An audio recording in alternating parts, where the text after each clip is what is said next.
اعوذ باللہ من الشیطان الرجیم بسم اللہ الرحمن الرحیم رب اشرح لی صدری ویسر لی امری واحلل عقدۃ من لسانی یفقہوا قولی۔ ریاض الصالحین دوسرا حصہ۔ حضرت ابو ہریرہ رضی اللہ عنہ سے روایت ہے کہ رسول اللہ صلی اللہ علیہ وسلم نے فرمایا، تم سے پہلے جو امتیں ہوئیں ان میں کچھ لوگ محدث ہوتے تھے، اگر میری امت میں بھی کوئی محدث ہوا تو وہ عمر رضی اللہ عنہ ہیں۔ بخاری شریف۔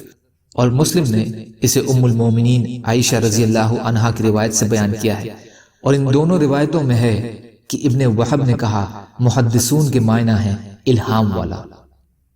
فائدہ: ملہمون، الہام والا، اس کا مطلب ہے کہ اللہ تعالیٰ کی طرف سے ان کے دلوں میں باتیں ڈال دی جاتی ہیں، جیسے موسیٰ علیہ السلام کی ماں کے دل میں یہ بات ڈالی گئی کہ اگر اندیشہ محسوس ہو تو موسیٰ کو سمندر میں ڈال دے۔ حضرت مریم کو القاء ہوتا رہا، یہ بھی کرامت کی ایک صورت ہے۔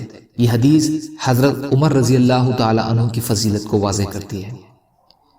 حضرت جابر بن سمرہ بیان فرماتے ہیں کہ کوفہ والوں نے حضرت عمر بن خطاب رضی اللہ عنہ سے حضرت سعد بن ابی وقاص رضی اللہ عنہ کی شکایت کی، چنانچہ حضرت عمر رضی اللہ تعالی عنہ نے انہیں کوفہ کی گورنری سے ہٹا کر ان پر حضرت عمار رضی اللہ تعالی عنہ کو گورنر مقرر فرما دیا۔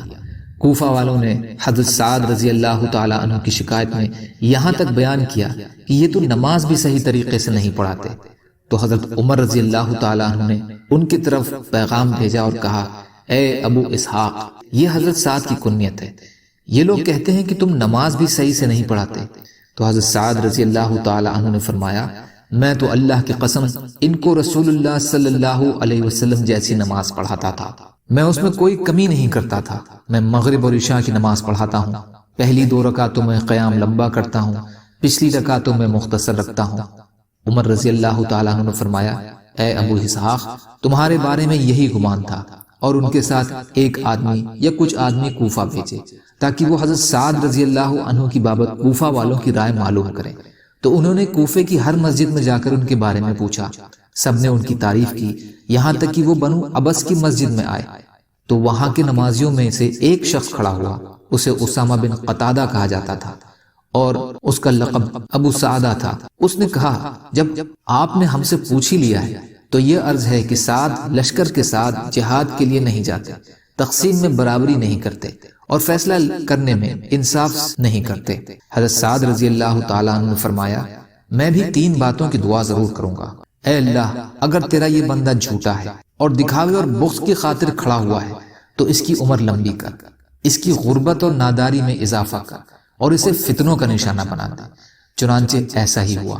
اس کے بعد جب اس سے پوچھا جاتا تو کہتا، بہت بوڑھا اور فتنوں کا شکار ہوں، مجھے سعد کی بددعا لگ گئی ہے۔ حضرت جابر بن سمرہ رضی اللہ تعالی عنہ سے روایت کرنے والے راوی عبد الملک بن عمیر کہتے ہیں کہ میں نے بعد میں اسے دیکھا کہ بڑھاپے کی وجہ سے اس کی دونوں پلکیں اس کی آنکھوں پر گر پڑ رہی تھیں، اور وہ راستوں میں لڑکیوں سے چھیڑ چھاڑ کرتا اور انہیں اشارے کرتا تھا۔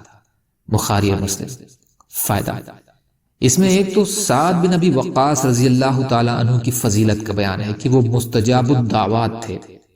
دوسرا، کسی کی بابت تحقیق اور جانچ کرنی ہو تو بھلے لوگوں اور نیک لوگوں سے پوچھا جائے، جیسے کوفے کی مسجد میں جا کر نمازیوں سے تحقیق کی گئی۔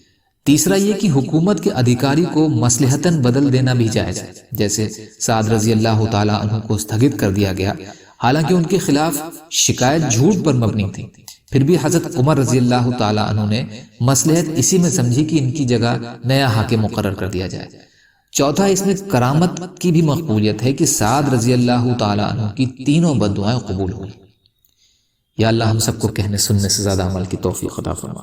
یا اللہ جو مظلوم ہے ان کی مدد فرما، ہم سب کو اپنی استطاعت کے بقدر اپنا حق ادا کرنے والا بنا، تمام ظاہری باطنی فتنوں سے ہماری حفاظت فرمائی، دین کا کام کرنے والا بنا دیجئے، استقامت عطا فرما دیجئے۔ یا اللہ سچی توبہ کی توفیق عطا فرما دیجئے۔ اللہم انا نجعلک فی نحورہم ونعوذ بک من شرورہم۔ سبحان ربک رب العزت عما یصفون وسلام علی المرسلین والحمد للہ رب العالمین برحمتک یا ارحم الراحمین۔ لا الہ الا اللہ محمد رسول اللہ۔ والسلام علیکم۔